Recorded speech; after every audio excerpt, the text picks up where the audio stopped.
పోయినసారి మన ఎంపీ ఎవరు? ఎప్పుడన్నా మీకు కనపడ్డా?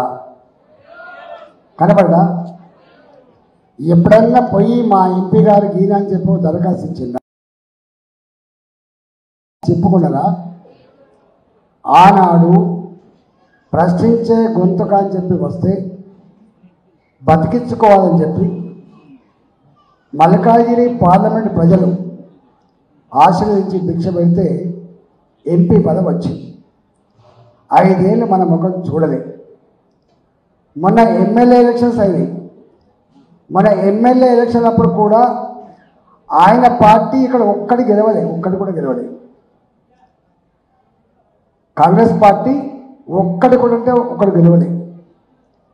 ఇవాళ మళ్ళీ వచ్చి ఇది నా పార్లమెంటు, ఇది నా సెంటిమెంటు, బయట ఎక్కడైనా ఓడిపోతే ఏం కాదు కానీ ఇక్కడ మాత్రం కాంగ్రెస్ పార్టీ ఓడిపోవద్దు, మీరు ఎంతమంది నాయకులైనా కొనుగోలు చేయండి, ఓటుకు ఎన్ని రూపాయలైనా ఖర్చు పెట్టండి, కానీ తొండి చేయండి.